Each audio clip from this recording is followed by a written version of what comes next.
नमस्कार दोस्तों, ये बुक है भारत का संविधान। इस बुक के राइटर हैं डॉक्टर प्रमोद कुमार अग्रवाल।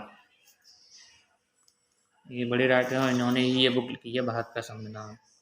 इसमें मैं आपको एक ज़रूरी बात बताने जा रहा हूँ। इसमें पेज नंबर 132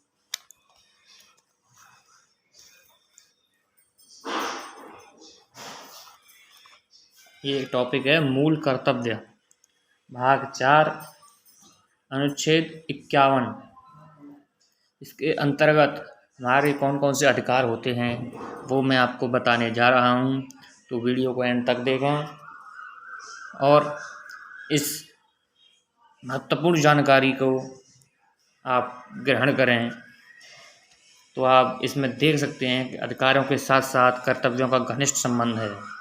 जहाँ अधिकार होंगे वहाँ कर्तव्यों का होना भी अनिवार्य माना जाता है। साम्यवादी देशों के संविधान में अधिकारों की अपेक्षा नागरिकों के मूल कर्तव्यों पर विशेष बल दिया गया है। जैसा कि गांधी जी का कहना है कि अधिकार का स्रोत कर्तव्य है।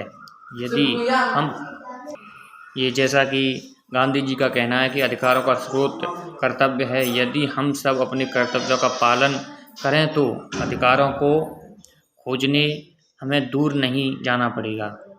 इनका कहना है कि जैसे कि यदि हम अपने कर्तव्यों का पालन करें तो अधिकारों को हमें ढूंढने के लिए, जानने के लिए हमें ज़्यादा दूर जाना नहीं पड़ेगा। हमें खुद ब खुद अपने जन्म से ही, अपने आसपास के वातावरण से ही अधिकारों का हमें ज्ञात होगा।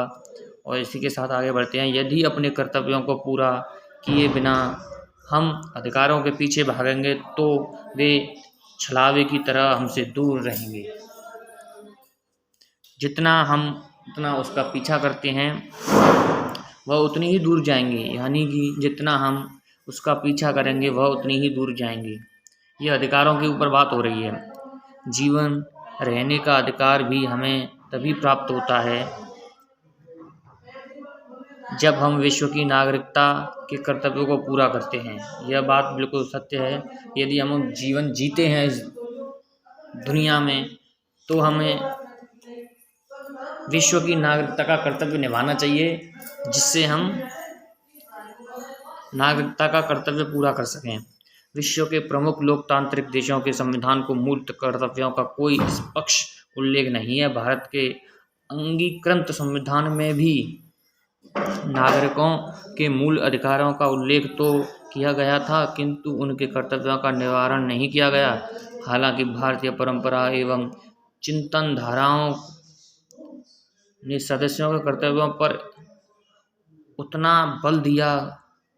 मूल कर्तव्यों के क्रियान्वयन के लिए भारत सरकार द्वारा गठित वर्मा समिति 1999 ने भी इस ओर संकेत किया है। अनुच्छेद 51 का गहन मूल्यांकन यह प्रदर्शित करता है। देखिए, यह मेन टॉपिक आ गया है, आर्टिकल 51। इसे जानने के लिए आप बिल्कुल ध्यान से सुने। अनुच्छेद 51 का कहना गहन मूल्यांकन यह प्रदर्शित करता है कि ये धाराएं ऐसे मूल्यों के अभिव्यक्त हैं जो भारतीय परंपरा, मिथकों, धर्मों तथा व्यवहारों के विद्यमान रही है। आज इतिहास के इस मोड़ पर राष्ट्र अति आवश्यक रूप से इसको पुनः इस प्रकार महत्व प्रदान करने की आवश्यकता अनुभव कर रहा है कि सारी पीढ़ियां इसे स्वीकार तथा आत्मसात कर सकें। इस उद्देश्य को प्राप्त करने के हेतु यह आवश्यक होगा कि व्यक्ति को इस अवधारणा को स्वीकार तथा आत्मसात करने की जागरूकता उत्पन्न करें, जिसमें वैज्ञानिक दृष्टिकोण हों और तनावों की क्षोभ से मुक्त हों। ये बुक है भारत का संविधान, देख सकते हैं आप। और ये पेज नंबर 131 और इस पर 132, ये 133। इसी के आगे चलते हैं अब।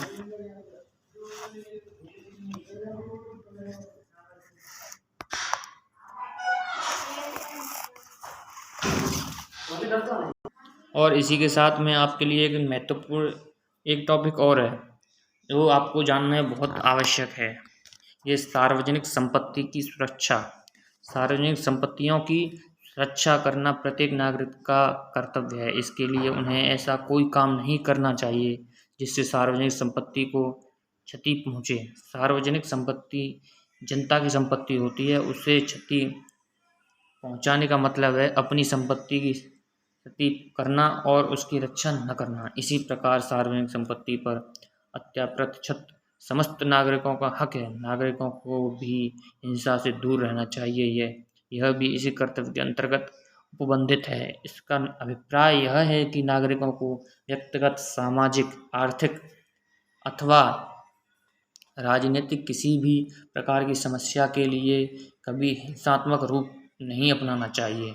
यह बहुत ही महत्वपूर्ण बात है और इसी के साथ ये महत्वपूर्ण जानकारी आप शेयर कर दीजिए। धन्यवाद।